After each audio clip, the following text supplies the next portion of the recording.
give Sure. you, get No your worries. permission before I do anything No problems. with it. Yeah. So please tell me, and I'll kind of let you know what I'm interested in, but you might want to tell you what. Well, all I can do is I just thought it was worth letting you know what are the things that have made learner analytics useful, and people are really willing to use them. So one of the big things we did was in Moodle we created something known as the Student Engagement Report. Yep. The Student Engagement Report divided quite clearly what was active learning versus passive learning. Yep. And it meant from a teacher's point of view that when an auditor came in, the data was used in a way that it should have been, or it became secondary rather than primary. Okay, I mean, I'm interested in that because that was one of the things I was interested in asking about. Yes. How has it made a difference as a VET organisation? Well, I'll give you a really good example. Last year we had a massive audit, and the people that were using what we call the dashboards, and I'll show you the dashboards, they had their audit data over to them within an hour, and those that weren't using it were still there at 10 o'clock that night. Yeah. So that word went around the whole institute in the speed of light. And so what I did was I created, and I'm going to show you some of these pickies. What I did was I started to think about disruptive technologies. I'm really interested in disruptive technologies, and I'd call disruptive pedagogies too, where we can start to build solution-based products for problems that people often don't know or can't articulate are actually a problem, right? Yep. So what I did was about, you might have even been there, I was at Moodle Mood about 2.5, 3 years ago. Someone did this fantastic presentation. I looked at it and I went,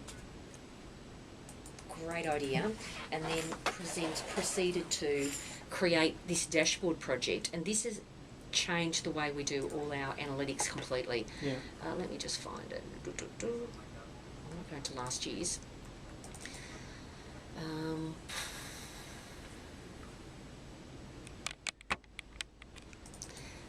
Okay, this will be a good one. Right, so the couple of different things we did around the data. One was we tracked the student experience, and then what we did. So this is here, have a look, Howard. Yeah. See the student dashboards here? Yep. And the teacher dashboards. Have you seen these? Yeah, I have seen them. Okay, so what that did was that meant that we could go through and we could track who'd actually done them. What we could also do is we could track what information was being put up there. What that then fed into was the student engagement reports, which meant if they had their audit data there, it was perfect. Yep. That was fantastic. But what that also then grew into was we then have created a dashboard for resource development, which we can track that data. And then the third part is we're now tracking data around assessments and validation and gradebook usage. Yep. So straight away you've got this whole integrated approach where the teachers can self-serve all of this data, right? All self-serve. Mm-hmm. That meant that when the audit came through, because the dashboards gave a consistent approach for the students, because they really wanted the consistency approach, they really wanted the basically the focus on assessments and feedback. So we were able to answer what the students wanted. Yep. It also meant that data, when it came to audit, they put the report up, the teacher would go, that's the payoff for me. The big payoff for me is it's really easy to update it every 6 months, but the big payoff is I don't have to be stressed out of my brain every time an audit comes because it's there. First time we ran the student engagement reports with Andrew created, it divided the active learning versus passive learning.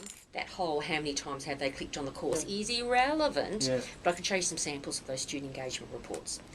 What we also were able to do is that then meant we could pull all of that data from the dashboards in, and this year we've just launched the student at risk dashboard. Yep. Student at risk dashboard takes in our SAT online roles, it takes in the dashboard data, assessment downloads, assessment completions, and it means on a daily basis the teachers can check which students have disengaged, both either from a face-to-face point of view, an online point of view, and from an engagement, which we'd say assessment production. Yeah. So it redlines, it produces very quickly data that tells us if a student is at risk, and retention's so critical now, particularly around funding, but also for lifelong learning opportunities. We're able to pull that data together really quickly. The second part of the Learner at Risk tool we actually developed was we're taking heat stamps on current courses and identifying what the students actually use within the courses. Yep. And I love this sort of stuff because it's the students voting with their feet. And when you go to a teacher and you talk about what they're designing, we can tell them where the students are actually looking. What a surprise. Assessments, assessment feedback, videos, active learning. Yep.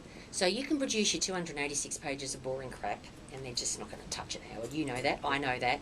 But we can now actually provide that data and it's now informing our learning design process. Sure. So a lot more pathways approaches. Yep. So that data's been fantastic. Just